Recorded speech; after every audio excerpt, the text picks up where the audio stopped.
Hi, Matthew from Arch here.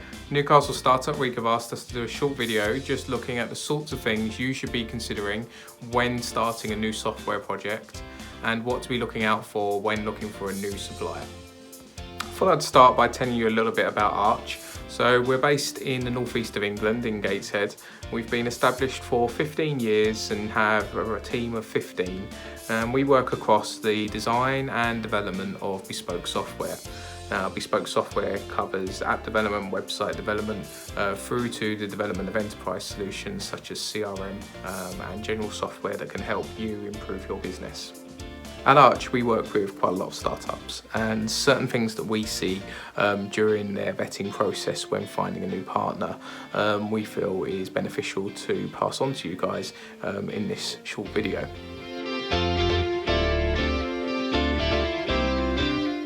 When getting started, when planning your project, I think the biggest thing you can be looking at is exactly that, it's the planning. So it's the really important milestone within the area of defining exactly what your customer or your user groups will want from a new piece of software. So a new piece of software, as you guys get, can cover anything from an app through to a website, through to a physical piece of software that you might be integrating into your business. The best thing to do for your brief, for your development, for your future partner, is to define a set of questions that you then put in front of the users of that product.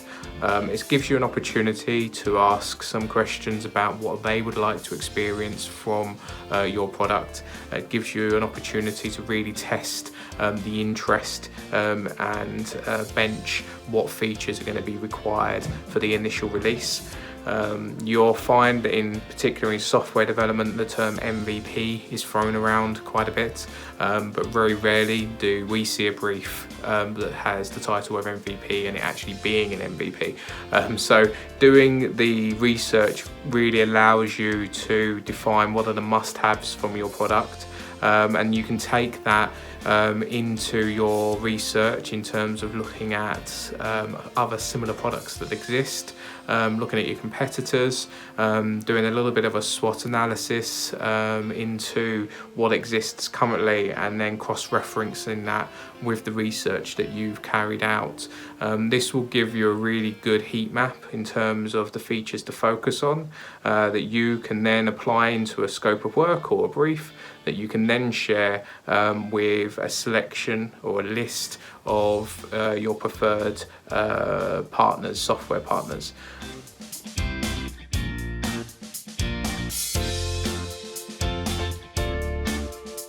So when looking for a new software development partner, sometimes referred to as a developer or an agency or a software house, many different terms pretty much mean mostly the same sort of thing. But yeah, when you're looking for a new development partner, there's certain sort of tools, certain resources that you can use. So I'd recommend that you talk to local networking groups. So I'd look at Clutch for customer reviews. I would talk to the Chamber of Commerce to sort of see if there's anyone in your network. Reach out to your network, as I just mentioned, in terms of like using tools such as LinkedIn. If you do use LinkedIn, I would probably recommend that you draw up a list of possible candidates in terms of agencies and people in your network that you can ask for referrals from. And if you do a general post, you'll find that you'll get a bit inundated. It can be a bit overwhelming. So when looking for a developer or a software development partner, as some people refer to people as, you really need to draw down and create a list of criteria that's important for you. That way you're vetting everyone using the same criteria. Generally speaking, in our experience talking to our customers about what criteria they've used, they've told us that they've looked at location, they've looked at previous customer reviews in terms of what's been said about a previous delivery. They've obviously looked at their budget. Budget is a big one. Software can get quite expensive quite quickly, and you need to find I suppose a sort of a middle ground between the quality that is delivered, the features that you're looking to be developed, and the budget that you have available, and something has to kind of give. We always recommend that you through your research that we've discussed earlier in this video, you start to vet and think about what's critical, what's a priority for the development, and then map your budget to that. And that will assist, if you're transparent with the developers that you're talking to, it will help them assist you in understanding what features are going to cost what, and it will help them give you the right advice as to what you could potentially put into a later phase that isn't critical to the product, isn't going to affect the user experience. Other things to kind of consider is the past work that's been delivered by that agency, the quality of that work. Is there anything really innovative? When it comes to innovation, obviously it can be a bit of a black hole in terms of terms, so you really need to think about what does innovation mean to you. Everyone has their own sort of view on that. The other thing as well is think about what's important in terms of communication, you know, what tools you're going to use, what skills are important for you, and the information that's being provided by that agency. So are they using off-the-shelf tools when it comes to development? Are they bespoke? How much IP are you going to own? That's going to be particularly important for you as a business, but you know, also as a startup, investors will look at the IP ownership side of things when they're looking at valuations, so particularly important. And it also will affect your ability at some point to bring that technology in-house, so also worth thinking about.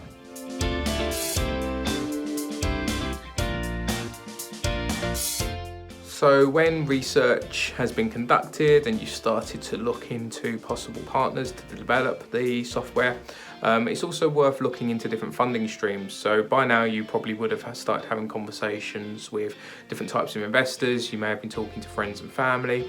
It's also worth, again, talking to your local council, tapping into your local network to see if they're aware of any funding opportunities. It's also worth talking to your local LEP in terms of business services, business grants, as well as keeping an eye on the wider government websites in terms of enterprise and the innovation vouchers that are available through that, just with reference to sort of seeing if there's anything that you can tie your project into and utilise to give yourself a bit more space, a bit more runway when developing the product.